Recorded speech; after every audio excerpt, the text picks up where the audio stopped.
तालियों के साथ हम स्वागत करेंगे आदरणीय मोदी जी का। बोलो भारत माता की जय श्री राम।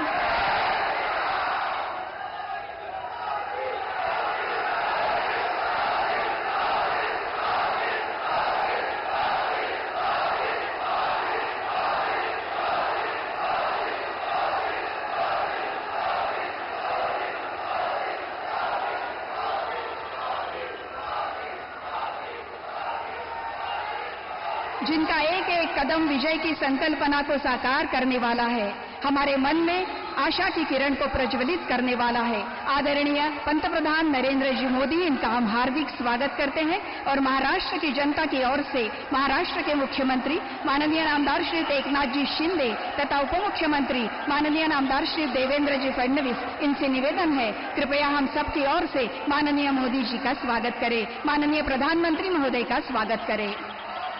रामलला और धनुष्य बाण की प्रतिकृति देकर हम सब की ओर से माननीय मुख्यमंत्री महोदय आदरणीय मोदी जी का सम्मान करेंगे, सत्कार करेंगे।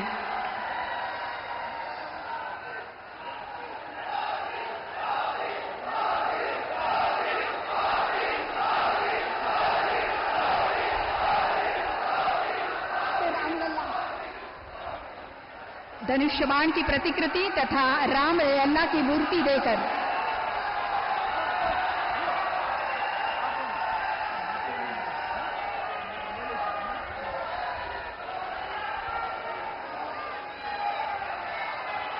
मैं चाहूंगी नागपुर लोकसभा क्षेत्र के उम्मीदवार माननीय नितिन जी गडकरी तथा रामटेक लोकसभा क्षेत्र के उम्मीदवार माननीय राजू भाऊ पारवे जी भी उनका स्वागत करेंगे। जोरदार तालियों के साथ हम लोग भी माननीय पंतप्रधान महोदय जी का स्वागत करेंगे।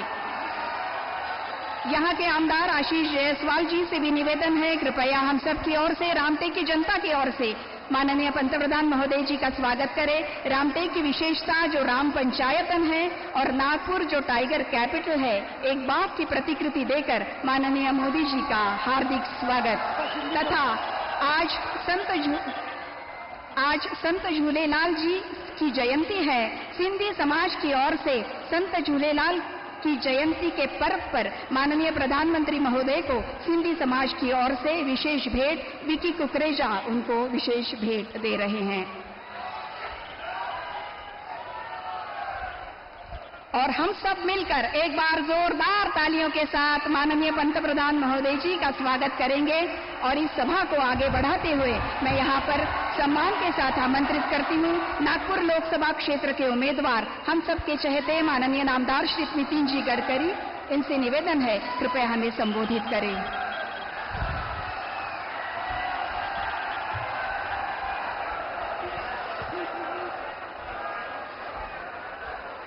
हमारे देश के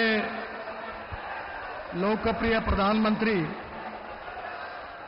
आदरणीय नरेंद्र मोदी जी, महाराष्ट्र के आदरणीय मुख्यमंत्री, उप मुख्यमंत्री, यहां उपस्थित आदरणीय रामदास आठवले, प्रफुल्ल पटेल जी, अशोकराव चौहान, हमारे रामटेक लोकसभा क्षेत्र के उम्मीदवार राजू पारवे, भारतीय जनता पार्टी के प्रदेश के अध्यक्ष चंद्रशेखर बावनकुळे, मंच पर उपस्थित सभी सांसदगण, विधायकगण और उपस्थित सभी भाई और बहनों, सबसे पहले आज मैं नागपुर जिले में आदरणीय प्रधानमंत्री मोदी जी का मनपूर्वक स्वागत करता हूं, उनको बहुत बहुत धन्यवाद देता हूं और उनको ये विश्वास दिलाता हूं कि हमारी विदर्भ की जनता उनके नेतृत्व में विदर्भ की पूरी सीटें 10 की 10 लोकसभा की सीटें हमारे पक्ष में रहेगी और हम विजयी होंगे, ये भी विश्वास उनको देता हूं। आप सबको पता है कि आप पूरा विदर्भ का विकास कैसा हुआ, नागपुर जिले का कैसा हुआ और नागपुर शहर का कैसा हुआ, यह आपने देखा है। आदरणीय मोदी जी ने हमारी मेट्रो का भूमि पूजन किया था। उसके बारे में मेट्रो हमारी कन्हान नदी तक आने वाली थी। अब यह निर्णय हुआ है कि कन्हान नदी पर मेट्रो पुल बनाएगी और कन्हान गांव तक मेट्रो आएगी, इसका निर्णय हुआ।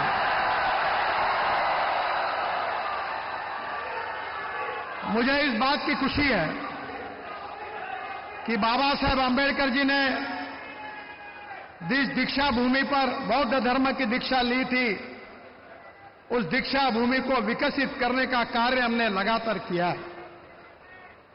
देवेंद्र जी जब महापौर थे, मैं महाराष्ट्र सरकार में मंत्री था, तब से हमने दीक्षा भूमि का पूरा काम पूरा करने की कोशिश की।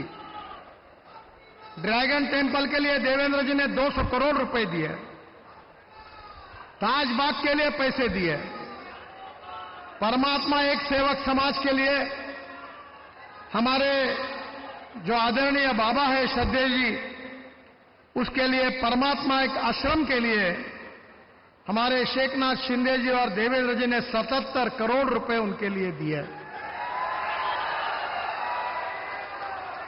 कोई भी निर्णय हमारी सरकार में जात के आधार पर, पंथ के आधार पर, धर्म के आधार पर नहीं होता। प्रधानमंत्री ने उज्ज्वला योजना की शुरुआत की, क्या कभी उसमें कोई जातिवाद हुआ? हिंदू, मुसलमान, कोई भी हो, दलित हो, आदिवासी हो, सबको उसका फायदा मिला। आयुष्य योजना में कोई हमने जातिवाद किया? सबका साथ, सबका विकास और सबका प्रयास, इसी तत्व को लेकर हमने कार्य किया है। 60 साल में जो कांग्रेस नहीं कर सकी, वो 10 साल में मोदी जी के नेतृत्व में हिंदुस्तान की तस्वीर बदली है। हिंदुस्तान को समृद्ध, संपन्न, शक्तिशाली विश्व की शक्ति बनाने का संकल्प मोदी जी ने किया है।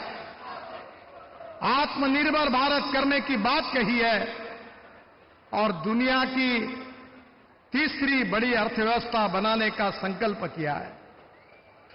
बहनों और भाइयों, जो कांग्रेस 60 साल नहीं कर सकी, वो 10 साल में हमारे सरकार ने करके दिखाया, जिसका अनुभव आप सब लोग लेते हैं। उस कामों के बारे में बोलने की आवश्यकता नहीं है। नागपुर जिला हो, विदर्भ हो, नागपुर शहर हो, हमारे किए हुए काम आपके सामने है।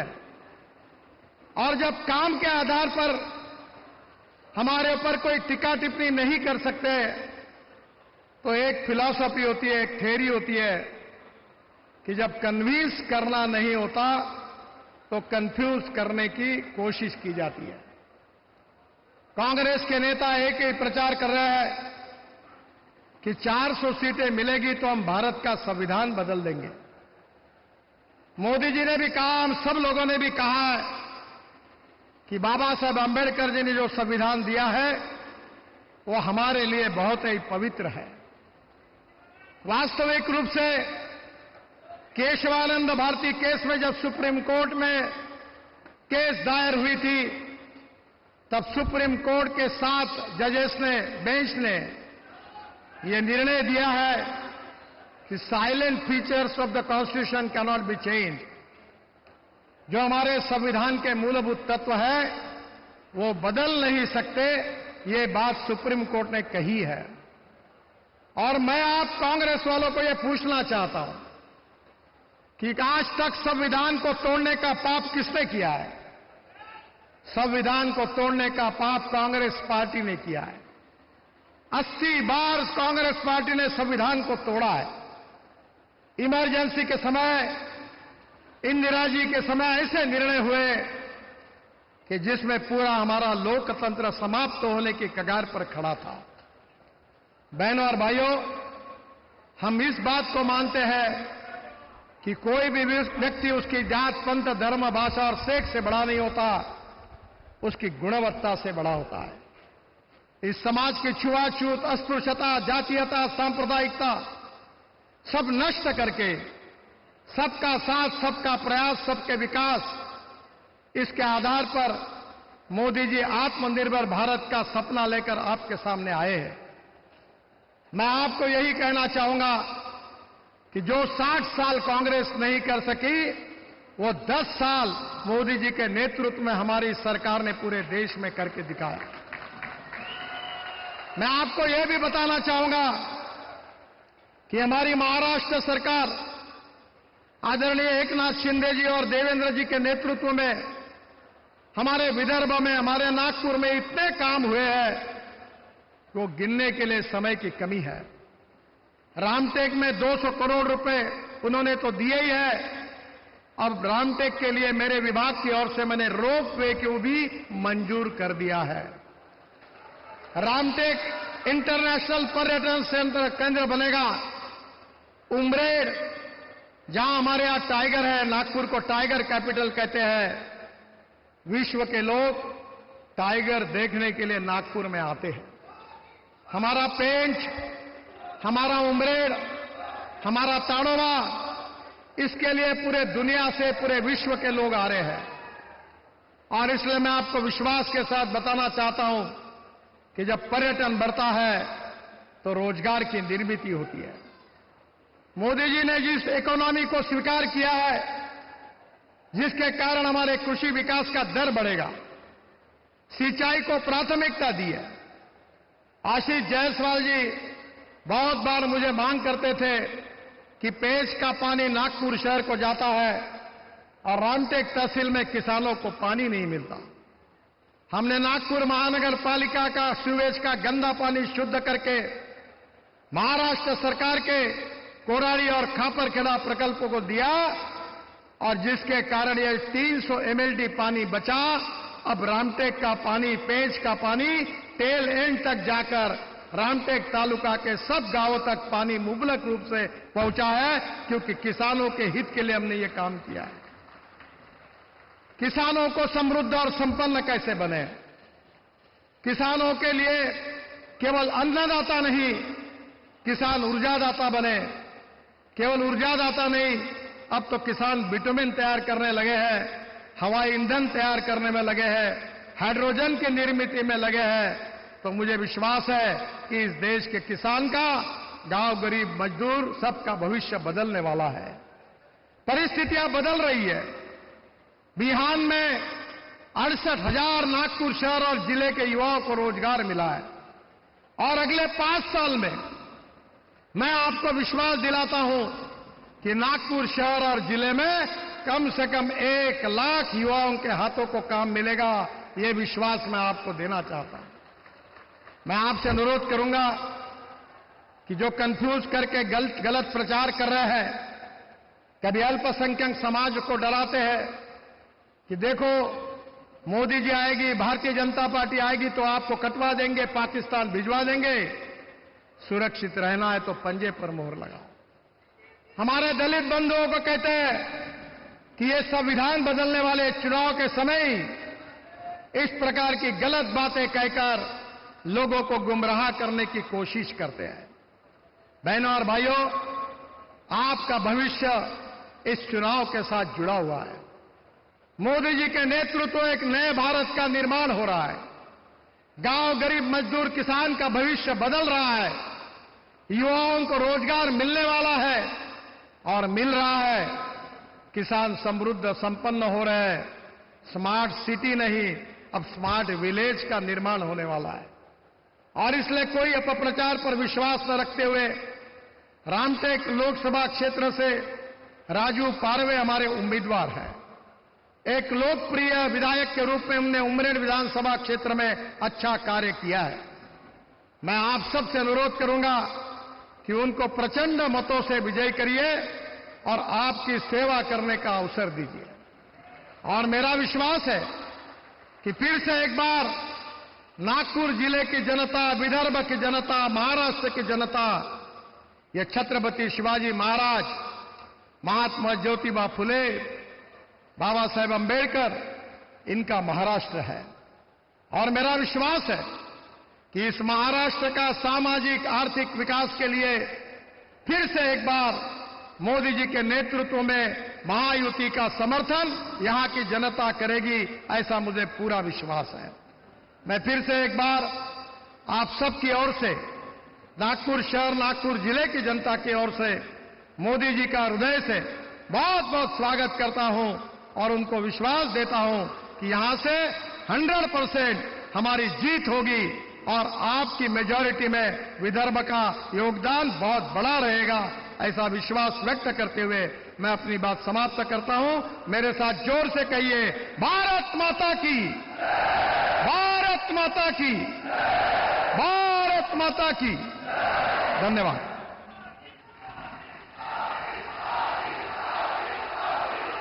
बहुत बहुत धन्यवाद आदरणीय गडकरी जी।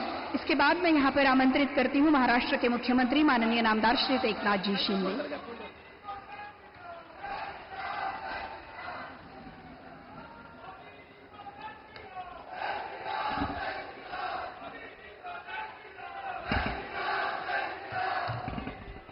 छत्रपति शिवाजी महाराज की जय भवानी, जय श्री राम, जय जय श्री राम।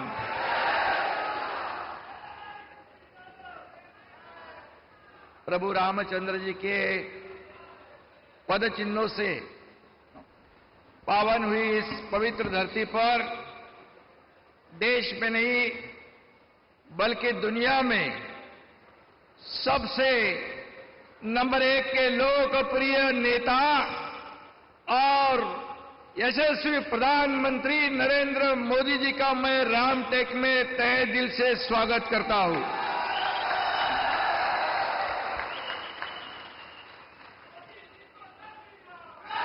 उपस्थित हमारे लोकप्रिय उप मुख्यमंत्री देवेंद्र जी हैं और केंद्रीय मंत्री आदरणीय हमारे नितिन गडकरी जी, प्रफुल्ल पटेल जी, रामदास आठवले जी, सभी मंच पर उपस्थित महानुभाव। समय कम है इसलिए मैं सबका नाम नहीं ले पा रहा हूं। इस समय गर्मी की लहर चल रही है, लेकिन उसकी परवाह किए बिना यहां पर जन सैलाब यहां मोदी जी को देखने और सुनने को आया है।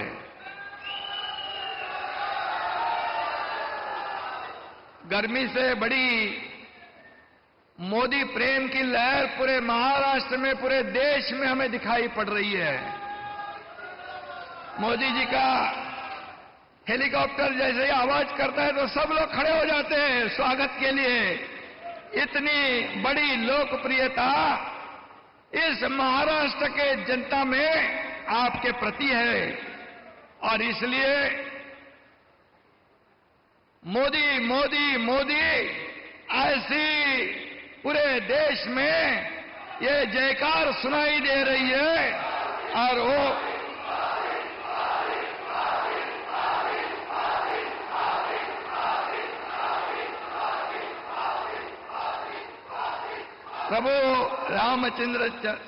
प्रभु श्री रामचंद्र जी के आशीर्वाद से मोदी जी विकसित भारत का निर्माण कर रहे हैं।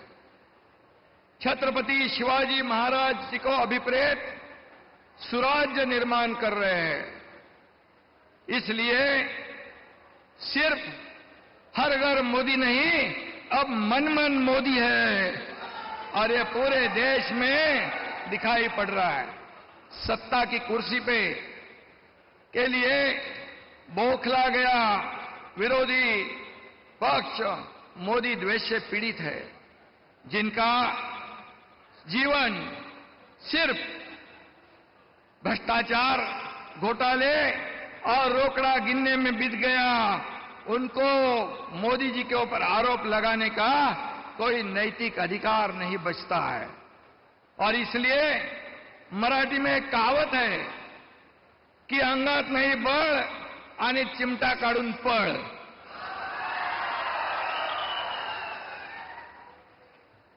ऐसी उनकी हालत है। यदि मोदी जी के ऊपर आरोप करते हैं, बार बार आरोप करते हैं, लेकिन मोदी जी जरा भी ध्यान नहीं देते। अगर वो जरा भी नजर घूम गई उनकी तो फेसबुक लाइव करने वाले के मुंह से फेस मतलब झाग निकल आएगी।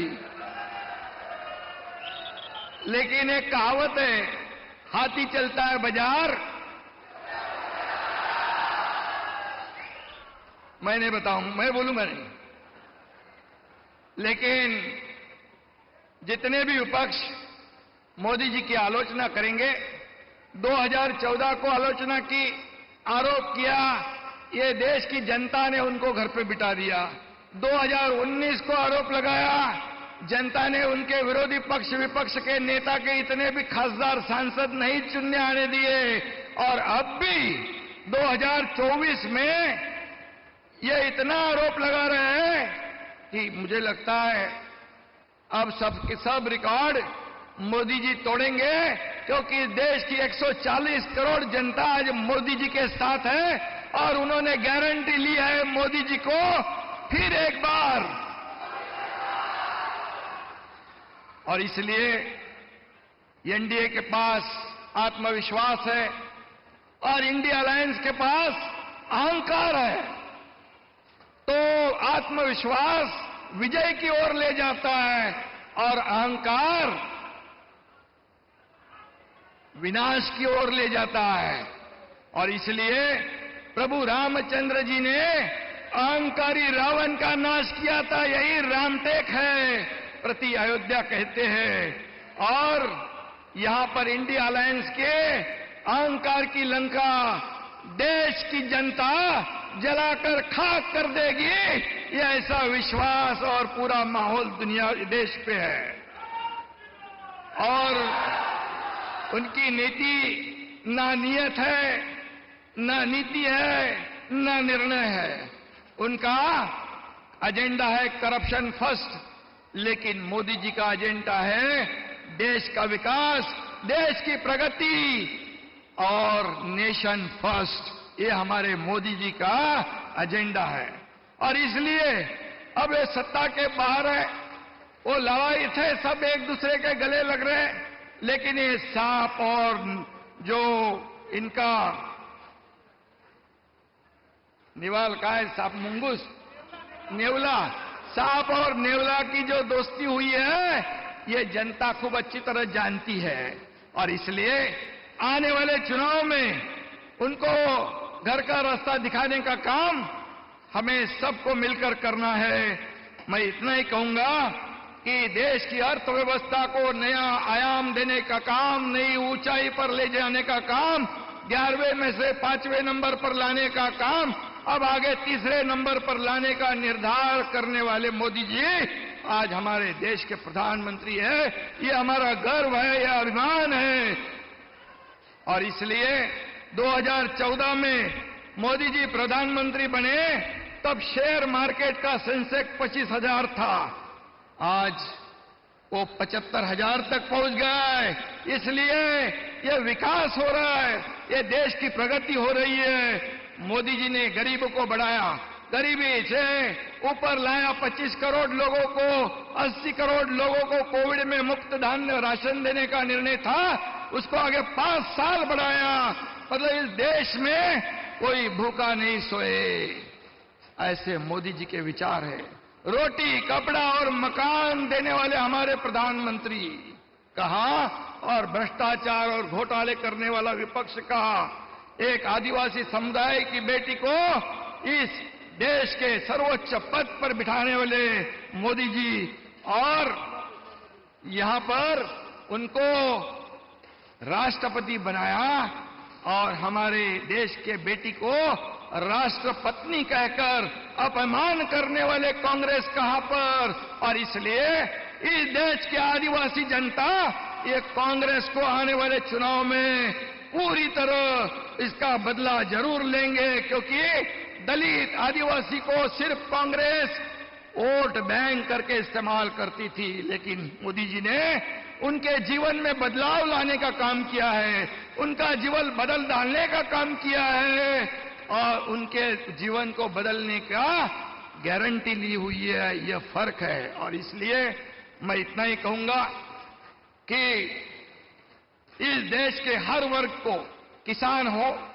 कामगार हो, माता बहनें हो, गरीब हो, शोषित हो, पीड़ित हो, दलित हो, सबका उत्थान करने का काम मोदी जी ने किया है। और इसलिए रामटेक नहीं, नागपुर नहीं, पूरा महाराष्ट्र नहीं, पूरा देश इंतजार कर रहा है वोटिंग डे का, मतदान करने का।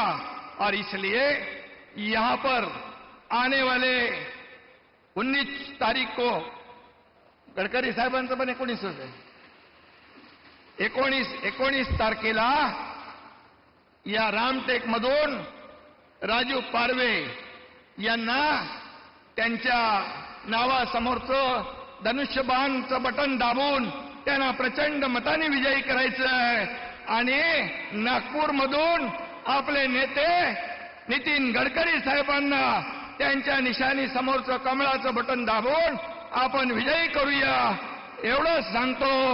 आणि अब की बार फिर एक बार धन्यवाद। जय हिंद, जय महाराष्ट्र, जय श्री राम।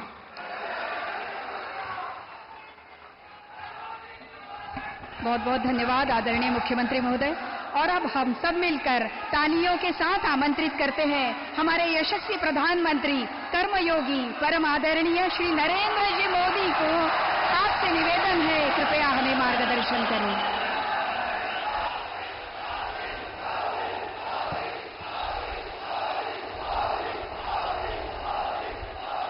भारत माता की, भारत माता की, भारत माता की।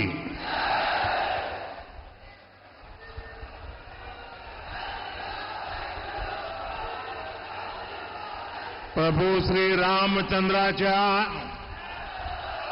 पावन भूमीमध्ये आणि श्री रघुजी भोसले महाराजांच्या शौर्याचा वारसा लाभलेल्या या रामटेकाच्या पावन भूमीला माझा साष्टांग नमस्कार।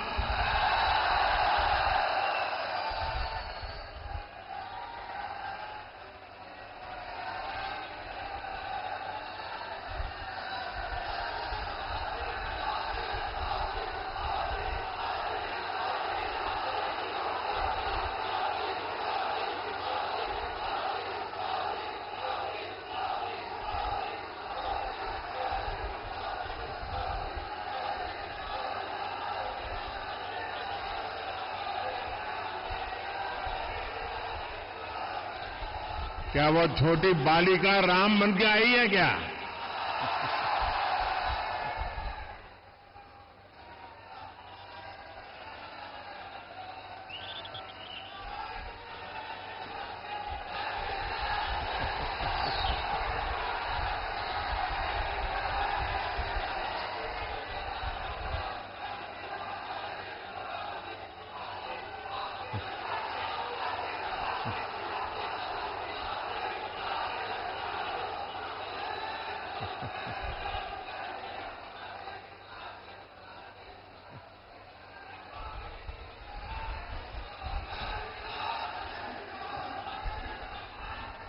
इस पावन धरा से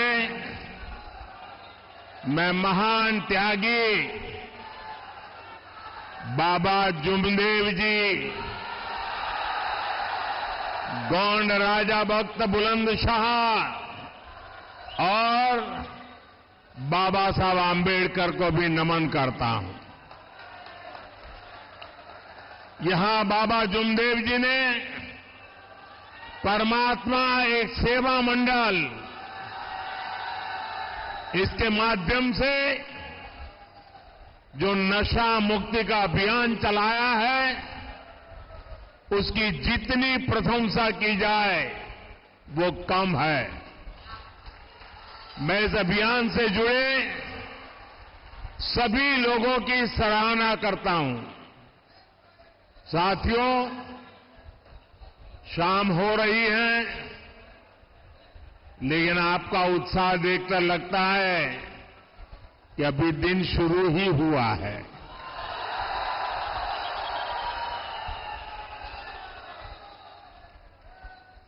ये आपका उत्साह उमंग को एक बार फिर अपनी जरा मोबाइल की फ्लैश लाइट कीजिए। सबके सब। मैं फिर पूछता हूं आपको लाइट क्यों की? ये आपकी फ्लैश लाइट से आपके आशीर्वाद सीधे सीधे यहां पहुंच रहे हैं। ये आपकी फ्लैश लाइट 19 तारीख को ज्यादा से ज्यादा मतदान करने का संकल्प है। ये जोश है जो संदेश दे रहा है। फिर एक बार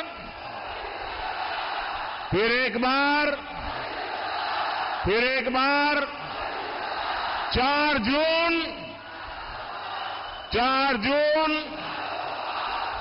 जून भाई और बहनों, 19 अप्रैल को आपको सिर्फ एक सांसद नहीं चुनना है, आपको अगले 1000 साल के भारत की नींव मजबूत करने के लिए मतदान करना है। आपको विकसित भारत के संकल्प के लिए मतदान करना है। साथियों, आजकल ये टीवी वाले, मीडिया वाले चुनाव को लेकर लगातार सर्वे दिखा रहे हैं। इस सर्वे में एनडीए की बम्पर जीत दिखाई दे रही है, लेकिन मैं आज मीडिया वालों की मदद करना चाहता हूं। ये सर्वे के पीछे ये मीडिया वाले इतना खर्चा क्यों करते हो भाई? इनको पैसा बचाने का एक फॉर्मूला आज मैं देना चाहता हूं। जब मोदी को गालियां बढ़ जाएं तो रुझान समझ जाइए। फिर एक बार जब ये लोग मेरे स्वर्गीय पिताजी या माताजी को गाली देने लगे तो समझ जाइए। फिर एक बार जब ईवीएम पर सवाल उठने लगे तो रुझान समझ जाइए। फिर एक बार साथियों, आजकल ये इंडी गठबंधन वाले और उनके लोग ये झूठ भी फैला रहे हैं कि मोदी तीसरी बार सरकार में आया तो लोकतंत्र और संविधान खतरे में पड़ जाएगा। अभी नितिन जी ने उसका बड़ा जम करके जवाब दिया है। मैं जब से राजनीति में आया हूं, ये कोई ऐसा चुनाव नहीं गया है जिसमें उन्होंने ये घिसी पीटी कथा न सुनाई हो।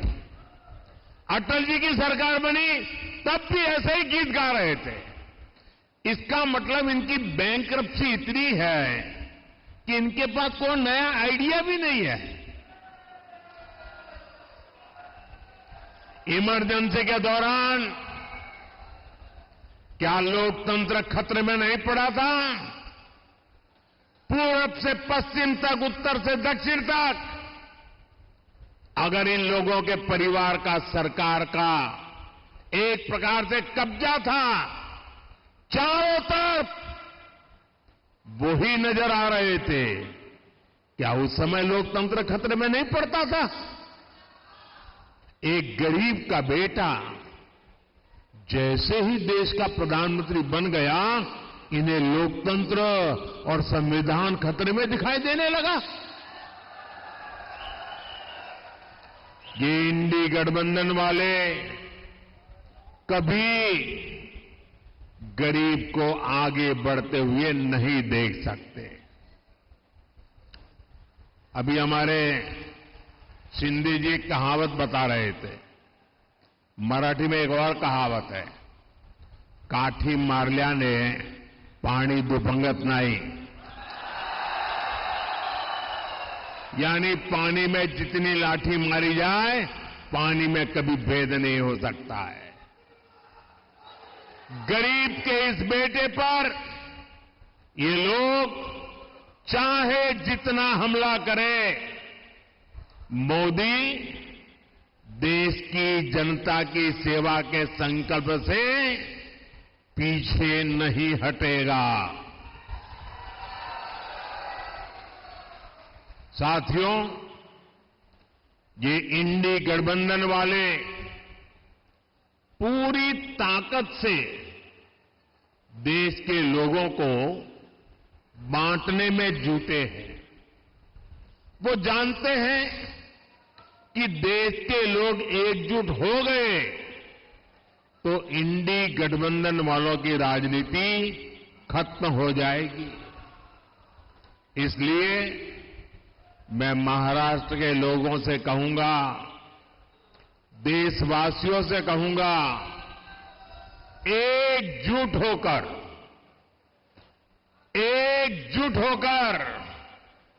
देश के नाम पर वोट दीजिए। ये इंडी गठबंधन वाले ताकतवर हुए तो देश को खंड खंड कर देंगे। आज भी ये एक समाज को दूसरे समाज से लड़ाने में कोई कसर बाकी नहीं छोड़ रहे।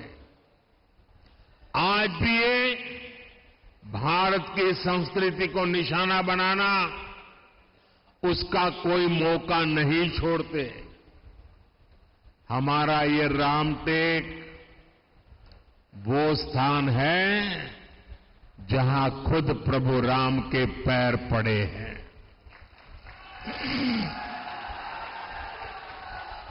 इस बार रामनवमी पर अयोध्या में हमारे रामलला टेंट में नहीं, भव्य मंदिर में दर्शन देंगे।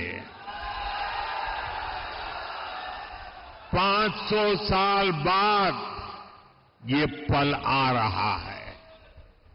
सो रामटेक को, पूरे महाराष्ट्र को, पूरे देश को अद्भुत आनंद हो रहा है।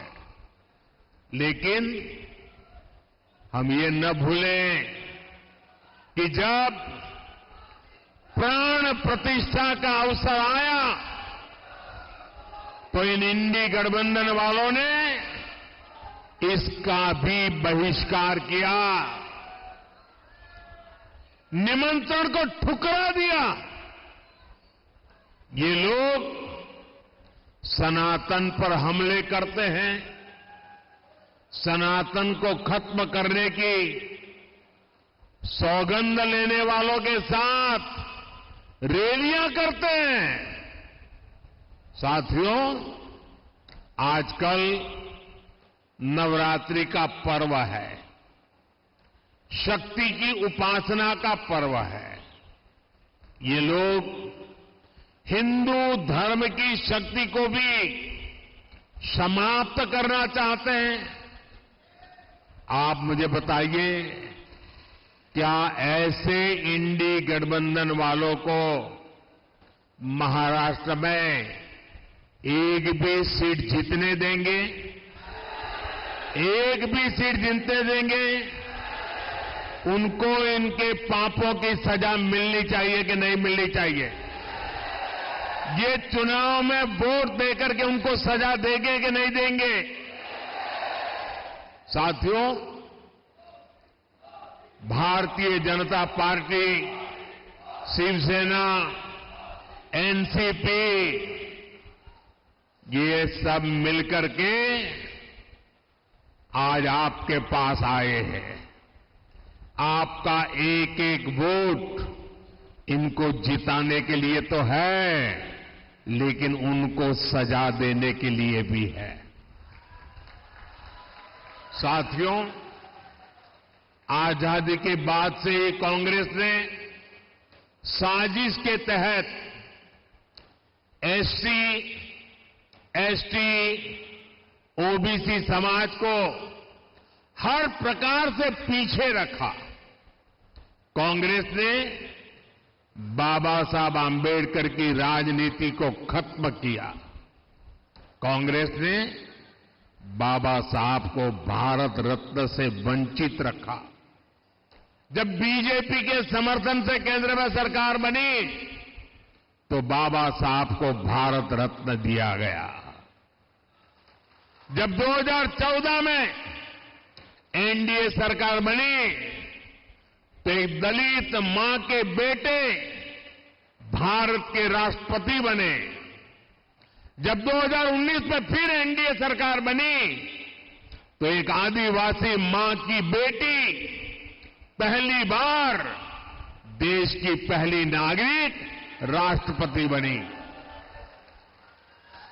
एनडीए सरकार में हमने रिकॉर्ड संख्या में ओबीसी समाज से मंत्री बनाए। साथियों, ये एनडीए सरकार है जिसने ओबीसी कमीशन को संवैधानिक दर्जा दिया। ये एनडीए सरकार है जिसने मेडिकल की पढ़ाई में ओबीसी के लिए आरक्षण तय किया। एनडीए सरकार थी जिसने अलग आदिवासी मंत्रालय बनाया। 10 वर्षों में आदिवासी कल्याण का बजट 5 गुना बढ़ा है। एनडीए सरकार की नीतियों के कारण ही स्कूल कॉलेज में एससी, एसटी, ओबीसी युवाओं का नामांकन बहुत अधिक बढ़ा है। भाइयों और बहनों, सबका साथ, सबका विकास का हमारा ये मंत्र संविधान की सच्ची भावना है। लेकिन परिवारवादी पार्टियों ने हमेशा संविधान की इस भावना का अपमान किया। सामाजिक न्याय का झूठ बोलकर ये लोग सिर्फ अपने ही परिवार को आगे बढ़ाते रहे। इन लोगों के राज में दशकों तक एससी, एसटी, ओबीसी परिवार मूल सुविधाओं से वंचित थे। गरीब को सुविधाओं देने का काम, उसकी चिंता कम करने का काम ये गरीब मां के बेटे मोदी ने किया है। आज जब मोदी 100% लाभार्थियों को 100% योजनाओं के लाभ की गारंटी देता है तो यही सच्चा सामाजिक न्याय है। यही सच्चा सेक्युलरिज्म होता है, क्योंकि उसमें भेदभाव की कोई संभावना ही नहीं बचती। उसमें जो हकदार है वो छूट नहीं जाता। 100% लोगों को उसका हक का जो लाभ है उसे पहुंचता है और उसके कारण भ्रष्टाचार की दुकान भी बंद हो जाती है। गरीब को पक्के घर देने की गारंटी हो, मुफ्त राशन देने की बात हो, मुफ्त इलाज की बात हो, टॉयलेट, बिजली, पानी, गैस कनेक्शन की गारंटी हो, मोदी की इन गारंटियों के बहुत बड़े लाभार्थी एससी, एसटी, ओबीसी परिवार ही है। जिन आदिवासी बाहुल्य जिलों को पहले पिछड़ा मानकर छोड़ दिया गया था, 10 वर्षों में वहां विकास की नई आशा जगी है। इसका परिणाम यह है कि 25 करोड़ देशवासी गरीबी से बाहर निकले हैं। इसमें आकांक्षी जिलों ने, एस्पिरेशनल डिस्ट्रिक्ट ने बेहतरीन प्रदर्शन किया है। इसलिए मैं कहता हूं कि जब नीयत सही तो नतीजे भी सही। भाई और बहनों, ये कांग्रेस है जिसने एक देश, एक संविधान लागू नहीं होने दिया। ये आज संविधान के नाम पर झूठ फैलाने वाले लोग, मैं उनको सवाल पूछता हूं, अगर आपके लिए संविधान इतनी अहमियत थी तो आपने बाबा साहब आंबेडकर के संविधान को पूरे हिंदुस्तान में लागू करने की हिम्मत क्यों नहीं दिखाई? 70-75 साल तक बाबा साहब आंबेडकर का संविधान पूरे हिंदुस्तान में लागू नहीं हुआ था। कौन जिम्मेवार है? कौन जिम्मेवार है? कौन जिम्मेवार है? ये मोदी है जिसने कश्मीर से कन्याकुमारी बाबा साहब आंबेडकर के संविधान को लागू करके दिखाया। कांग्रेस ने जम्मू कश्मीर में अलगाव और आतंक को हवा देने वाला आर्टिकल 370 बनाए रखा। जम्मू कश्मीर का संविधान अलग था, हम सबका संविधान अलग था। 370 की एक दीवार खड़ी कर दी गई थी और मोदी ने जब कहा 370 हटानी है तो कहते थे आग लग जाएगी। कहीं आग लगी भाई? आग लगी क्या? 370 हटी कि नहीं हटी? कश्मीर में संविधान लागू हुआ कि नहीं हुआ? बाबा साहब आंबेडकर की आत्मा जहां होगी, आज मोदी को और हम सबको आशीर्वाद देती होगी। लेकिन मोदी ने जब आर्टिकल 370 हटाया तो कांग्रेस के अध्यक्ष क्या कहते हैं? सुना है आपने? कांग्रेस के अध्यक्ष कहते हैं कि ये मोदी जहां जाते हैं वहां 370 बोलते हैं। अरे भाई, इसका 370 का राजस्थान में क्या लेना देना, आंध्र में क्या लेना देना? ये 370 हटाने से देश को फायदा क्या हुआ?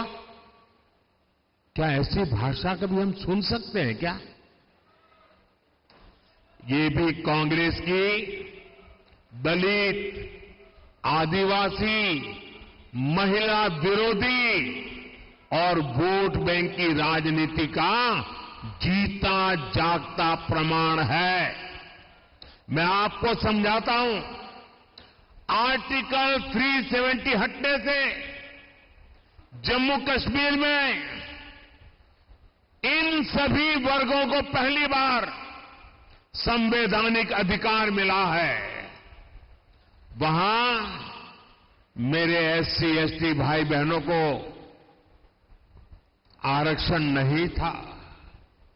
वहां पर हमारे वाल्मीकि समाज, दलित समाज के लोगों को नागरिक के नाते जो हक मिलने चाहिए ना, वो भी प्राप्त नहीं थे। आजादी के इतने सालों बाद भी ये कांग्रेस और इंडी गठबंधन को जब मैं कहता हूं तो चुभने लगता है। आपने हिंदुस्तान के मुकुट को, वहां के लोगों को वहां की महिलाओं को उनके अधिकारों से वंचित रखा था। बाबा साहब आंबेडकर ने एससी, एसटी, ओबीसी, महिला, उनको जो अधिकार दिए वो जम्मू कश्मीर के लोगों को नहीं थे। और आप संविधान के नाम पर देश को मूर्ख बनाने की कोशिश कर रहे हो। भाइयों बहनों, कांग्रेस नागरिकता देने वाले कानून सीएए का भी विरोध कर रही है, क्योंकि इसके भी सबसे बड़े लाभार्थी दलित है, बौद्ध अनुयायी है। अगाड़ी वाले कितना भी विरोध कर लें, सीएए के तहत हर हकदार को नागरिकता मिलकर रहेगी, और ये मोदी की गारंटी है। भाइयों और बहनों, ये जो अगाड़ी है, ये जो इंडी गठबंधन है, ये विरासत और विकास दोनों के घोर विरोधी है। घोसी खुर्द बांध परियोजना को कांग्रेस ने दशकों तक लटकाया। इससे किसानों को कितनी मुश्किलें हुई। जब आपने एनडीए की महायुति की सरकार बनाई, तब इस पर तेजी से काम शुरू हुआ। इससे गोंदिया, भंडारा, चंद्रपुर और नागपुर जिलों के लाखों किसानों को लाभ हुआ। यहां पीने के पानी और सिंचाई के पानी के लिए एकनाथ जी, देवेंद्र जी और अजीत जी की टीम शानदार काम कर रही है, रात दिन काम कर रही है। हर घर नल से जल पहुंचे, मोदी की इस गारंटी को पूरा करने में ये मेरे साथी दिन रात जुटे हुए हैं। साथियों, विकसित भारत के निर्माण में हमारे किसान एक मजबूत स्तंभ है। महाराष्ट्र में पीएम स्वनिधि के तहत हजारों करोड़ रुपए किसानों के खाते में पहुंचे हैं। आने वाले 5 सालों में हम दलहन और तिलहन में आत्मनिर्भर होना चाहते हैं। 2014 से पहले कांग्रेस की सरकार ने करीब 600 करोड़ रुपए की दाल एमएसपी पर खरीदी थी, और उस समय कृषि मंत्री कौन थे वो आपको मालूम है, याद है ना? आजकल वो भी मुझे गाली देने की कतार में खड़े हो गए। सिर्फ 600 करोड़ की दाल हमने 10 सालों में करीब 1.25 लाख करोड़ रुपए दलहन और तिलहन किसानों को एमएसपी रूप में दिए हैं। फर्क साफ दिखता है। भाइयों और बहनों, नागपुर और विदर्भ का पूरा क्षेत्र आज आधुनिक सुविधाओं से सुसज्जित हो रहा है। आज नागपुर में IIM, triple IT, AIIMS, national law university है। आज नागपुर में मेट्रो की रफ्तार है। गोंदिया में बिरसी एयरपोर्ट का विस्तार हो रहा है। अमरावती में टेक्सटाइल पार्क बन रहा है। रामायण सर्किट और बुद्ध सर्किट पर भी काम हो रहा है, जो टूरिज्म को बहुत बढ़ावा देने वाला है। बाला साहब ठाकरे महाराष्ट्र समृद्धि महामार्ग से इस पूरे क्षेत्र का कायाकल्प होने जा रहा है। ऐसा विकास एक ईमानदार, मजबूत और स्थिर एनडीए सरकार ही कर सकती है।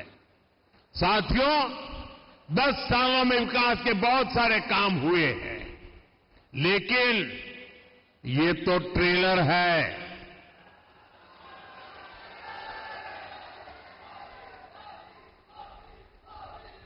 आजकल बड़ी बड़ी होटल में कोई खाना खाने जाता है ना, तो शुरू में थाली आने से पहले एपेटाइजर आता है। बड़ी चटाकेदार वानगियां आती हैं।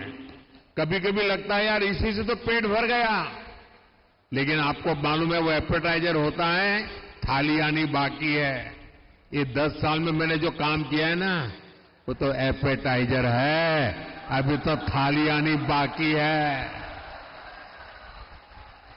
आने वाले 5 साल में हमें देश को, महाराष्ट्र को बहुत आगे ले जाना है, और इसके लिए मेरे साथियों, मैं आपको गारंटी देता हूं, आपका सपना ये मोदी का संकल्प है।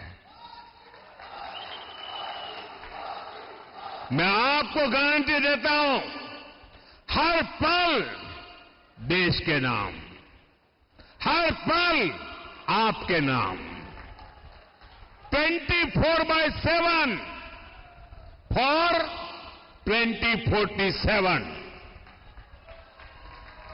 और इसके लिए 19 अप्रैल को रामटेक से राजू पारवे जी, भंडारा गोंदिया से सुनील जी और नागपुर से भाई नितिन गडकरी जी को भारी मतों से विजयी बनाना है। एनडीए के हर कैंडिडेट को मिला वोट मोदी को मजबूत करेगा। और लेकिन इसके लिए मेरी एक अपेक्षा है, पूरी करोगे? जरा सबके सब बताइए, पूरी करोगे? गर्मी कितनी ही क्यों न हो, कितनी ही गर्मी क्यों न हो, सुबह सुबह ज्यादा से ज्यादा मतदान करना है। करोगे? लोगों से मतदान करवाओगे? मतदान के पुराने सारे रिकॉर्ड तोड़ोगे?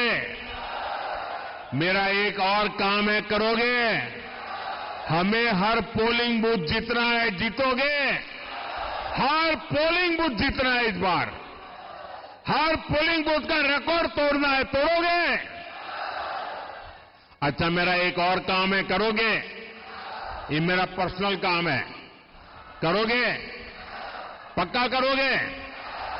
देखिए, आप चुनाव प्रचार में घर घर जा रहे हैं, तो लोगों को जरूर घर में जाकर के बताना कि मोदी जी रामटेक आए थे और मोदी जी ने आप सबको राम राम कहा है। मेरे राम राम पहुंचा दोगे? हर घर में पहुंचा दोगे? जब माताओं, बहनों को, बुजुर्गों को मेरा राम राम कहोगे ना, तो वो मुझे आशीर्वाद देंगे। वो आशीर्वाद मुझे ऊर्जा देता है आपके लिए जीने के लिए, आपके लिए जूझने के लिए, आपके लिए दौड़ने के लिए, आपके लिए दिन रात खपाने के लिए मुझे वहां से ताकत मिलती है। और इसलिए ये मेरा व्यक्तिगत काम है। आप घर घर जाकर के हर एक को मेरा राम राम पहुंचाओगे? पक्का पहुंचाओगे? मेरे साथ बोलिए, भारत माता की, भारत माता की, भारत माता की, वंदे वंदे वंदे वंदे वंदे वंदे वंदे। बहुत बहुत धन्यवाद।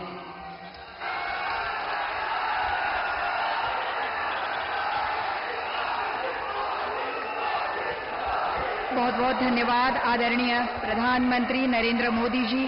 आपकी गरिमामय उपस्थिति से ही हमारे आत्मविश्वास को अधिक बल मिलता है।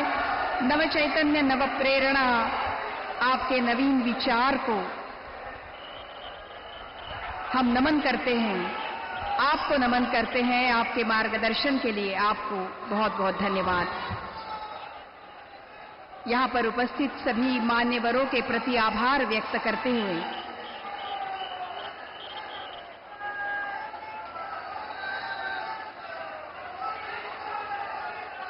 एक बार जोरदार भारत माता की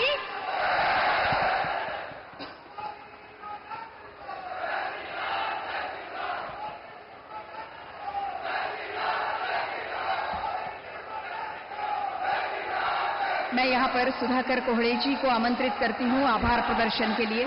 सुधाकर कोहड़े जी, कृपया आभार प्रदर्शन करें।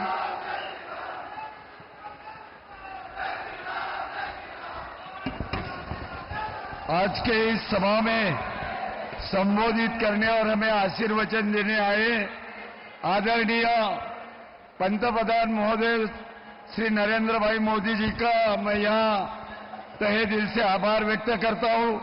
मंचस्थ सभी नेता आदरणीय एकनाथराव जी शिंदे साहब, आदरणीय देवेंद्र जी फडणवीस, आदरणीय नेता नितिन जी गडकरी, माननीय अपने प्रदेशाध्यक्ष चंद्रशेखर जी बावनकुळे साहब, सभी मान्यवर खासदार, आमदार एवं नेतागण सभी का मैं यहाँ आभार व्यक्त करता हूँ।